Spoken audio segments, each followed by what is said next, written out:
శ్రీకాకుళం జిల్లాలోని అరసవల్లిలో రథసప్తమి వేడుకలు అంగరంగ వైభవంగా జరుగుతున్నాయి. ఈ సందర్భంగా శ్రీ సూర్యనారాయణ వామిని మంత్రులు అచ్చెన్నాయుడు, రామ్మోహన్ నాయుడు, అనిత, కొండపల్లి శ్రీనివాస్ దర్శించుకుని పట్టు వస్త్రాలను సమర్పించారు. ఉత్సవాలు 2 రోజులుగా బ్రహ్మాండంగా జరుగుతున్నాయని అన్నారు.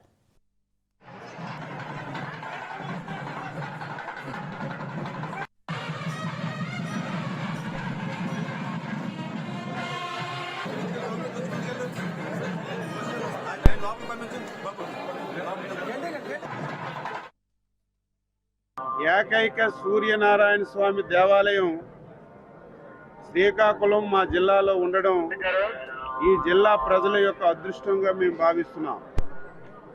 అందులో ప్రజల ఆశీర్వాదంతో గత ఎన్నికల్లో ఎన్డీఏ ప్రభుత్వం ఏర్పడిన తర్వాత రాష్ట్ర ముఖ్యమంత్రి గారు మొదటిసారి జిల్లా పర్యటనకు వచ్చినప్పుడు మేమందరం ఇక నుంచి మా అరసవెల్లి సూర్యనారాయణ స్వామి రథసప్తమి వేడుకలు ప్రభుత్వ పండగగా అనౌన్స్ చేసి అంగరంగ వైభవంగా జరపమని మేము విన్నవించిన వెంటనే రాష్ట్ర ముఖ్యమంత్రి గారు ఈ పండగని రాష్ట్ర పండగగా అనౌన్స్ చేసిన విషయం మనందరికీ కూడా తెలుసు.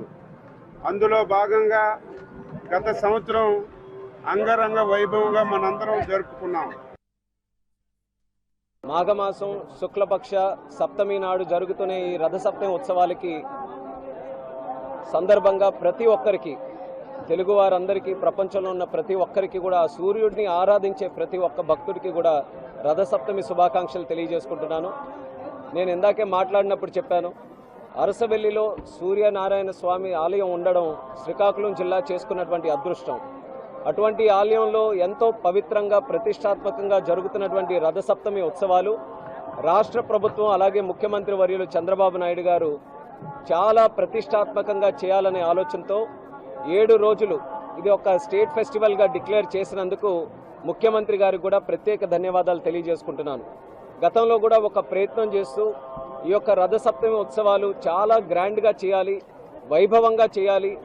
మా జిల్లా చరిత్ర ఒక పక్కనైతే అరసవల్లి దేవాలయం తాలూకా చరిత్రను కూడా చాటే విధంగా చేయాలని ఒక సంకల్పంతో గత సంవత్సరం ఈ యొక్క ఉత్సవాలని రాష్ట్ర అధికారికంగా చేయాలని